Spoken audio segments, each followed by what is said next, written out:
Partai Komunis China berada di balik operasi pencucian uang global yang menguntungkan kejahatan terorganisir.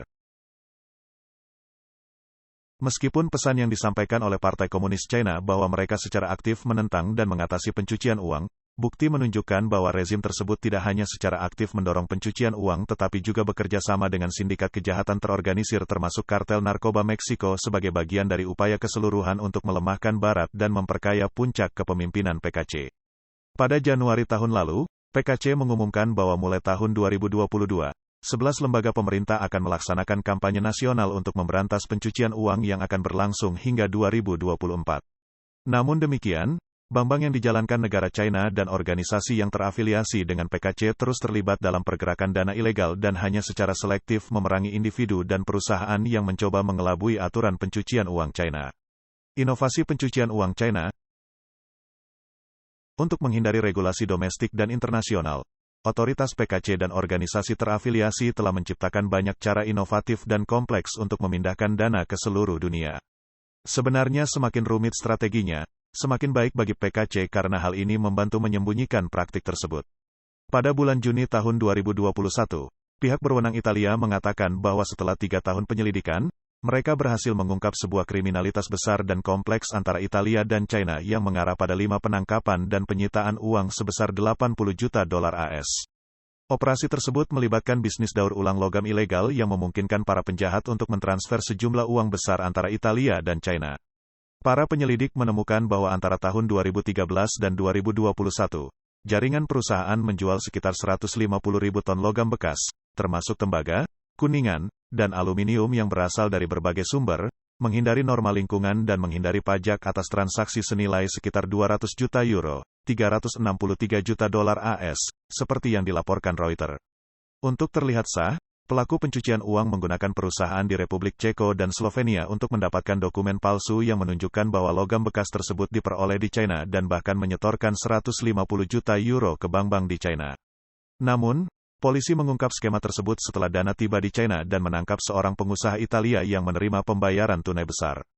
Pada satu kesempatan, 200.000 euro dalam bentuk tunai diserahkan dalam sebuah tas belanja plastik, seperti dilaporkan Reuters. Semua sudah dirancang.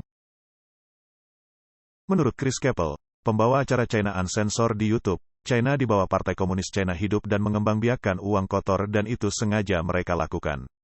Di bawah permukaan tindakan keras terhadap pencucian uang ini, terdapat perebutan kekuasaan untuk menyingkirkan beberapa pelaku pencucian uang yang korup dan mempertahankan pelaku pencucian uang yang lain, karena PKC lebih memilih untuk menutup mata terhadap pencucian uang jika hal tersebut dapat membantu mereka. Bank-bank kelas atas China, termasuk ICBC, China Construction Bank, Agricultural Bank of China, dan Bank of China, semuanya dicurigai terlibat dalam operasi pencucian uang.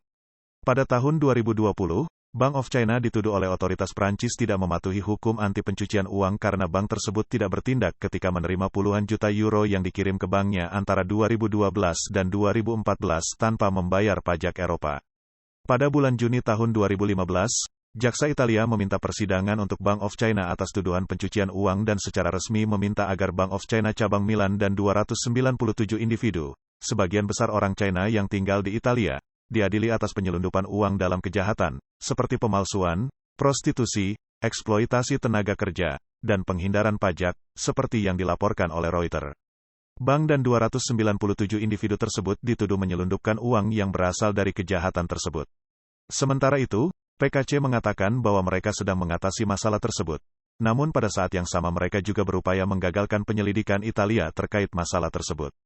Hal serupa terjadi di Spanyol yang melibatkan Bank Industri dan Perdagangan China, ICBC, yang dimiliki negara China. Otoritas Spanyol menghukum bekas karyawan ICBC Spanyol dengan hukuman penjara singkat setelah terbukti melakukan pencucian uang puluhan juta euro untuk klien, termasuk organisasi kriminal China. Menurut jaksa Spanyol, bank tersebut secara aktif berusaha menghalangi penyelidikan dengan memberikan informasi yang menyesatkan tentang kliennya. Penyelidikan oleh otoritas Spanyol tentang masalah tersebut membuat PKC gelisah. Business Insider melaporkan bahwa penyelidikan tersebut sangat mengkhawatirkan Beijing sehingga pejabat top China di Madrid telah menekan pejabat Spanyol untuk mengakhiri penyelidikan dan memperingatkan apabila gagal, maka itu akan merugikan hubungan ekonomi mereka.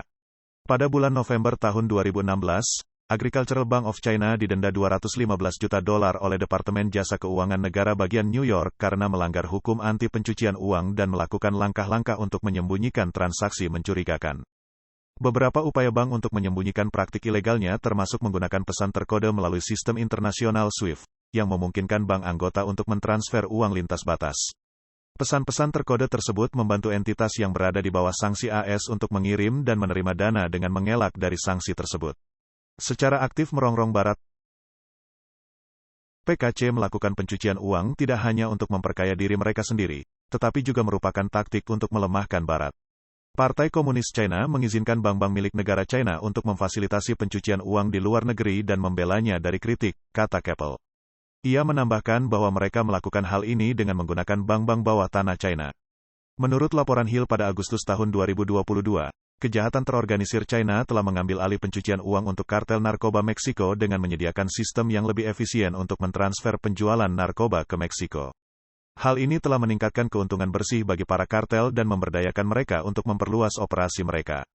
Pencucian uang dilakukan melalui skema yang dikenal sebagai pencucian uang berbasis perdagangan.